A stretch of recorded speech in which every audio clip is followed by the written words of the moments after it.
Today we have Mike McCarthy, who's the founding partner and chairman of the McCarthy Group, an investment holding company headquartered in Omaha since its founding in 1986. He's served on a number of public, private, and not-for-profit boards, including Union Pacific, Cabela's, Peter Kiewit, Election Systems and Software, Heritage Services, Lasting Hope Recovery Center, Creighton Prep High School, which is a Jesuit high school similar to many of the schools in our network in structure and governance, the Omaha Community Foundation, and Creighton University. He joined the board at Creighton University in 2006 and was named board chair in 2015. So needless to say, Mike brings a wealth of for-profit, not-for-profit board experience to the conversation today. Mike, I appreciate your time. Welcome, and please correct anything or anything I missed on the bio.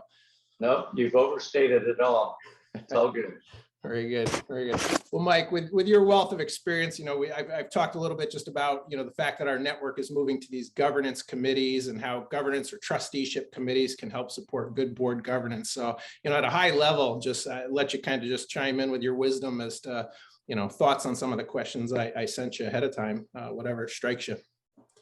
Well, I wouldn't call it wisdom, but there's some pattern recognition that probably evolves after 50 years of work on various boards. I think the most important thing in terms of a governance committee is clear expectations as to who should be on your board. And I've kind of got three guide stars that I use in board formation. First of all, has the person or the prospect demonstrated an interest in your school? In other words, I'm looking for somebody who has already, in effect, demonstrated interest. I think they need the ability to provide a special talent or capital or the willingness to solicit capital or talent, because the two things you need most are capital and talent. So a demonstrated willingness to do that would be important. And finally, I think people should be willing to lead a committee or a project or an initiative, and that you're really looking for leaders. So you communicate those three things as your expectations when you're seeking board members, and you kind of check the box as to whether potential board members would qualify. I think that's real helpful in forming a board. Mike, when you were at Creighton University, how did the whole board, was it called a committee of trustees, or what was the title or acronym for that group? At Creighton, it's a board of trustees that has ownership of the institution and governance, with the Jesuits having reserved powers similar to what your situation is. Yeah. And we restructured the board substantially when I became the chair, and we had a new president come in. We turned 14 committees into 4, and we formed an executive committee of the committee chairs and the president or the chairman and the vice chairman. So we had 6 people on the executive committee, along with the president of the university, and most of the work got done in the committees. And then we established a rotating leadership model where we ask trustees not to serve more than 2 years or more than 2 terms contiguously, and they were 4-year terms, so 8 years. And then we had a rotating model in our committees so that we had different chairs, and different people then rotated on and off of the executive committee. And while I agreed to serve 5 years as the chair, it ended up being 6 because of just a leadership transition issue. But I felt that was important, and I think we did an effective job of restructuring the board and the committees to where they really did work pretty well. Mm-hmm. Great. So within the board of trustees, you all had something similar to a governance committee. Is that correct? I think, did you call it a committee on trustees or trusteeship committee? I think we might have called it the governance and nominating committee, or the nominating governance committee, but it's the committee that you're talking about here. Sure. Trustees committee, yeah. So to your point about, looking for folks with talent and capital, folks who are also committed to the school, know the mission, or the nonprofit for that matter. Can you just talk a little bit about what, the selection of names or the cultivation of names for potential new board trustees. What did that look like? How did that committee work with the full board? Was it solely in committee? Did the full board have discussions? I think the best committee members or trustees are always identified by the existing trustees. And you need to have an active solicitation process where you annually survey your existing trustees and say, what two people do you know who should be trustees of this institution? And so you build your candidate list off of that trustee list. And then obviously your CEO might identify others, but it really needs to come from within the organization. I think it's the most effective way. Mm-hmm. And then when you really narrowed in on some candidates, what did that conversation process look like with them in terms of just assessing their interest and their understanding of what a trustee at Creighton University was responsible for?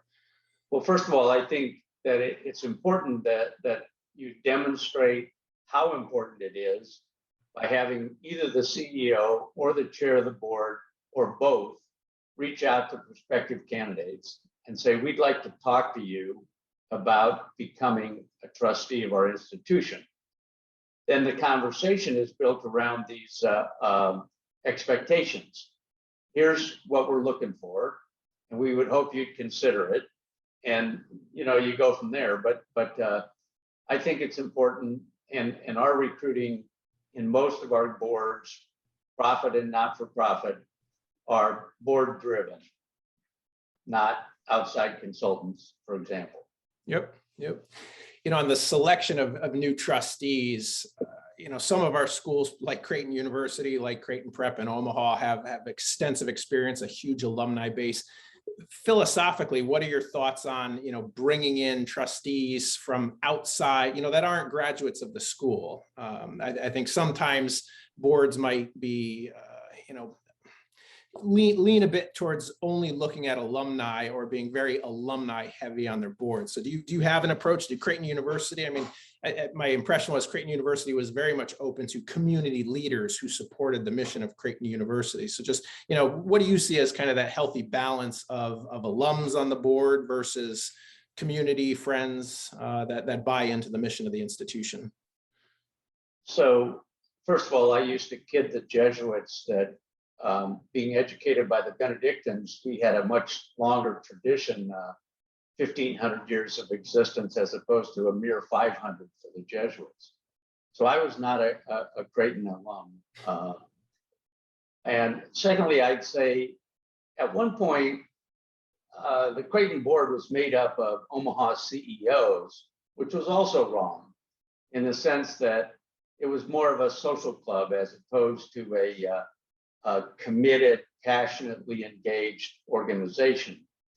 And today, I think the balance is, and I think this is good of public and profit, not-for-profit boards, somewhere, 2/3 within, 1/3 without, something like that, so that you make sure you're not too interior focused, that you have some outside perspective.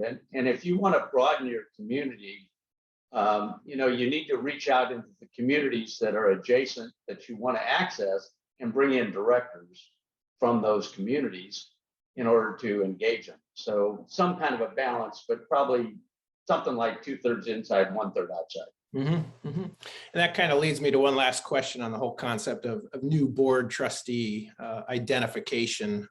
Our boards in particular, and I think a lot of university boards as well, are striving to ensure the boards are diverse, represent the entire community. We know we need to bring more intentionality to that. I don't know that anybody has the silver bullet answer to that. I mean, it's just a lot of efforts and being creative. But what's your experience, particularly on the Creighton board or Creighton Prep High School, in terms of ensuring you have a diverse board in all senses of the word? So intentionality, I think, is the key word there.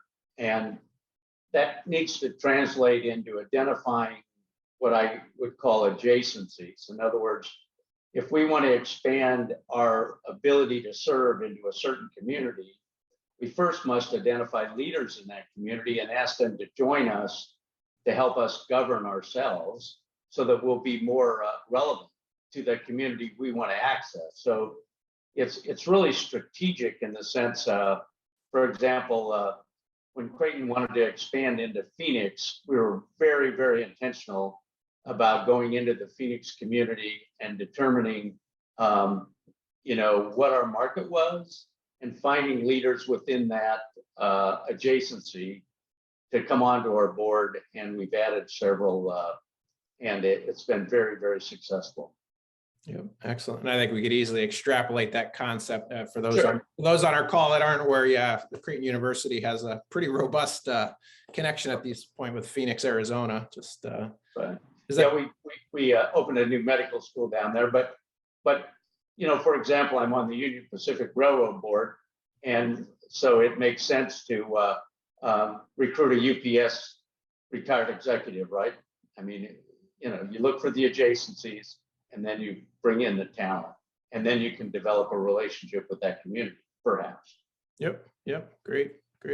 And then Mike, just one other last kind of high level question. And of course, unless you want to add some other points, but just, one of the things we're really stressing with our governance committees is to be more hands-on, more proactive with helping boards self-assess, really take a look at how they're functioning, what's working well, what are areas of improvement, striving for, improved board governance. So what did Creighton University's board do to kind of just take a look at its operations, whether that was conversations or an assessment instrument? How did you ensure that from year to year the Creighton board was growing? Well, I think I'm going to speak more broadly than just Creighton, because I think there is a process that works very well, which is simply to send out an annual letter saying, when we ask you to join the board, we identify these clear expectations. And we would like you to answer 3 questions. How do you think the board's doing? How do you think your committee's doing? And how do you think you're doing?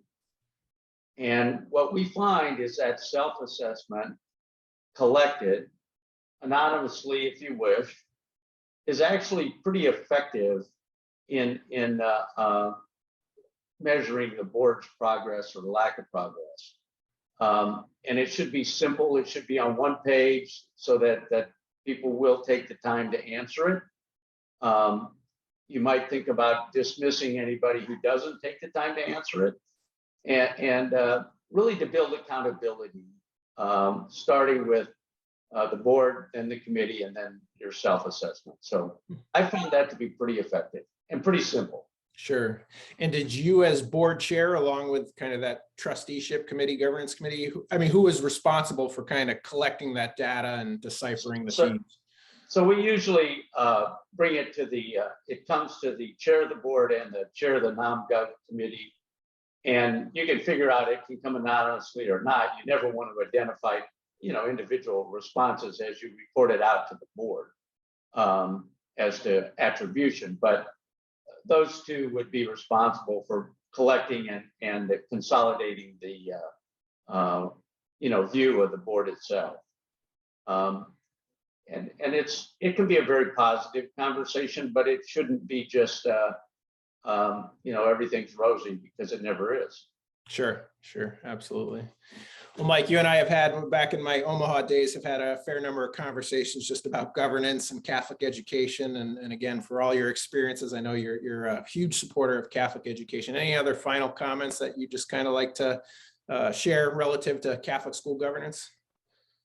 I think we don't celebrate the privilege of being on our boards enough.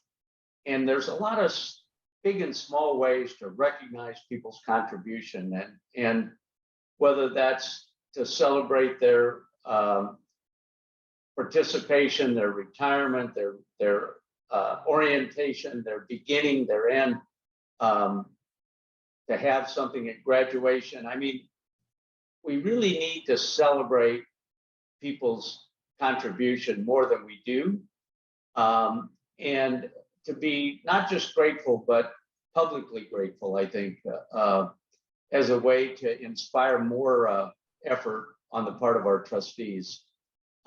Because it is a privilege to be on these boards. On the other hand, if you're doing your job, it's also requires effort and talent and capital. So something in terms of gratitude. That would be my last thought.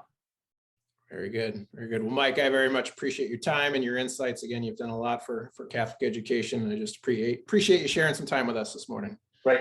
Thank you, Patrick.